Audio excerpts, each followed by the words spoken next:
So I'm out here today doing a little coyote calling. You guys may be actually able to hear my predator call going off in the distance. I haven't gone turn it off yet. But I had an opportunity to get this excellent little ESEE Gibson Carving Axe in the mail today, and so I brought it along and I did a little cutting.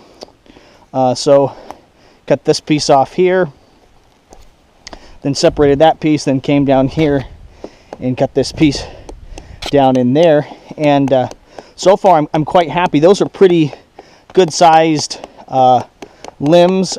The trees have been down for a long time. I'm just cutting dead wood, but it is seasoned wood, and the Gibson axe, Gibson Carving Axe from ESEE, did an excellent job of getting through them. They're on a decent size, 3.5 inches across. Okay,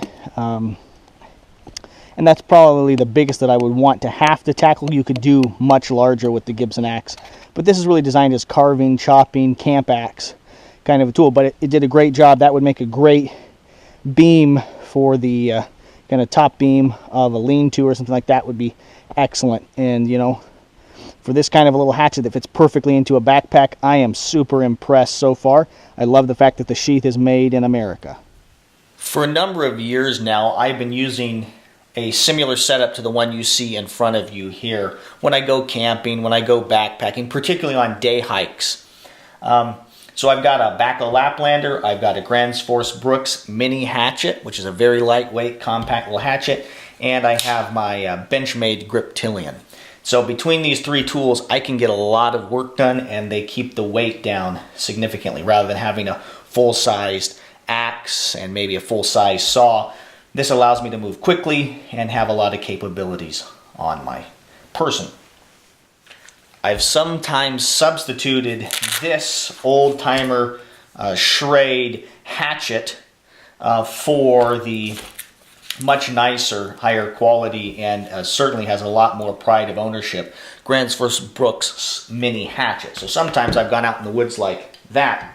But in the footage you guys have seen here so far in the video, and the primary focus of this video is the Gibson axe by ESEE Knives. And so from now on, at least for the next 6 months or so, this is going to be the combo I'll be taking in the woods when I go on a day hike, when I go for a snowshoe, when I go on a hunting expedition. This is going to be kind of the system that I'm using. I've really enjoyed the Grand Force Brooks mini hatchet. I've used it a bunch over the last 4 or 5 years, and I'm not going to discontinue my use of it completely, but one thing that I have noticed is that the head on this axe has become a little bit loose, particularly when I've been doing some things like ice fishing here last couple months. Last year I noticed that if I was not making sure to get enough boiled linseed oil on the handle, that the axe head would become a little bit loose. And that's just a maintenance issue, and I just need to be taking care of my tools, and I'm not unhappy about it. It's not failing, but you're not going to have that problem with the Gibson Carving Axe by ESEE because there is no wooden handle to dry out. There is no wooden handle that would need to be replaced. And that's what excites me probably the most, if I can just say on a personal level, about the Gibson Carving Axe, is how durable this tool is going to be long term. Okay, I like the mask here. I like the fact, and I mentioned this I'm sure again in this video, that it's made in America along with the tool itself. But I like that ESEE is employing Americans who like America to manufacture their products. Most of the things that I own are not made in America, but it's cool to have from time to time an American-made product. Look at that profile of this excellent little tool. That is a cool profile. I like the way it looks.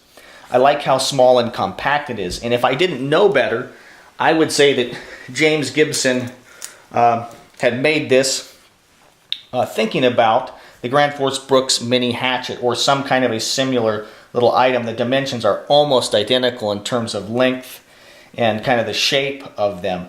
And I really like that. Okay, this is a tool I've really loved. And so when I laid these side by side, and before that when I looked at the specs online on their website, I realized that these were going to be very similar tools. And so I was excited by that reality.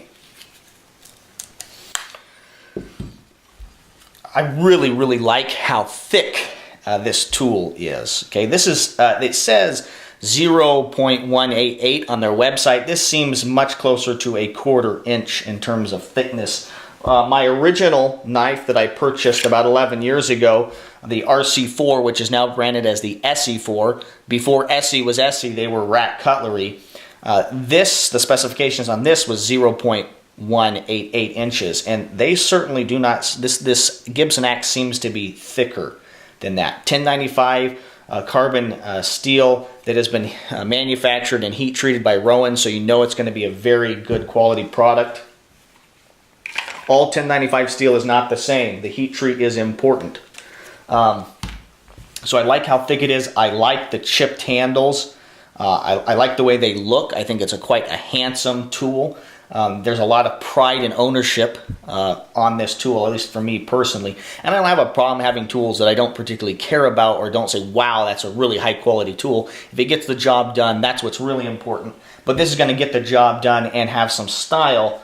Here are the top things I like about the ESEE Gibson Carving Axe.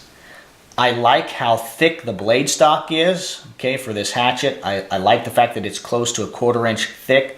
I like the different options you have for grasping this tool along the handle, okay? So you have a standard kind of the furthest back grip you can get there to be able to chop maximum power.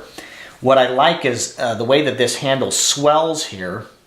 I'm able to choke up on it, and I'm able to hold it comfortably there because this blade stock is so thick, because the edges have been rounded, and with the oxide finish on it, it does not seem sharp at all. I can grasp right here with my pinky cutting in right there. Okay, the axe does not want to slip out of my hand either way, and I could do gentle chopping. Okay, if I was doing some finer carving, then I can choke up all the way up here. Again, it's quite comfortable, and because of this swell, your hand locks in and is not going to go backward, okay, on the handle, and you're bottomed out right here against the actual head of the hatchet or axe, and you're able to do very precise cutting tasks. Okay, I don't have any footage of me doing that yet, but it works well.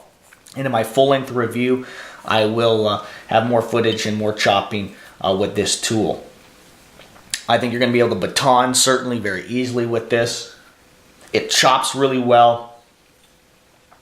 I really like the design of the handles. I like that chipped micarta with kind of the red or brown coloration there. I just think overall that this is going to be an excellent, excellent tool. And it certainly has proven so in the limited amount of use I've done with it. Let's talk a little bit about the mask that this tool comes with. Slides in easily, okay, locks closed securely, and is on there. In the past, I've had some negative things to say about the Camp Lore line of knives that ESEE is manufacturing, some of which have been designed by James Gibson. This is my JG3, which is an excellent little tool, and I've used it here for a number of months. I'm very, very happy with it. It's one of the reasons I purchased the Gibson Axe, because I liked this design and the way it feels. But I have been critical of the sheath design that comes with the JG3 because I didn't feel it had enough retention. So it comes just like this, and at least in my case, the knife could fall out very easily.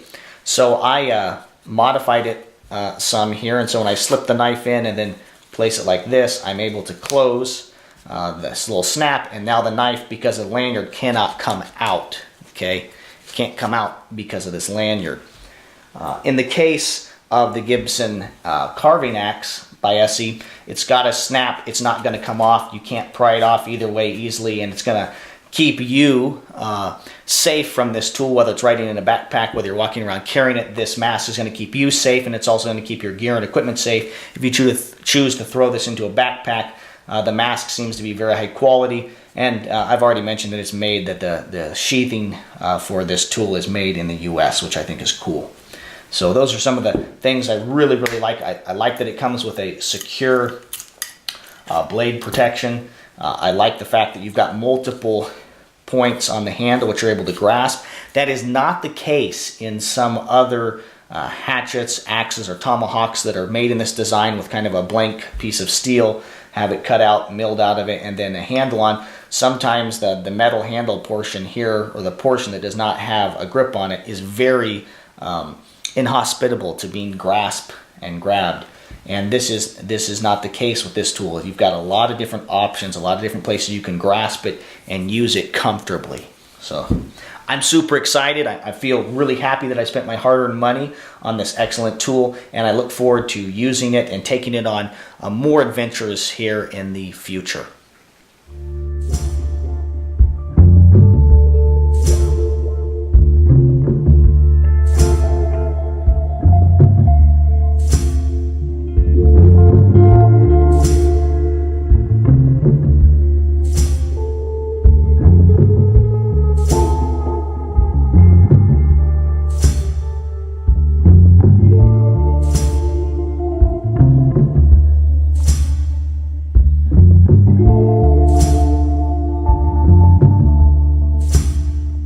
If you like this video, I would encourage you to subscribe to my channel for more quality video reviews on the topics of shooting, camping, and survival gear. This is the Gear Tester, signing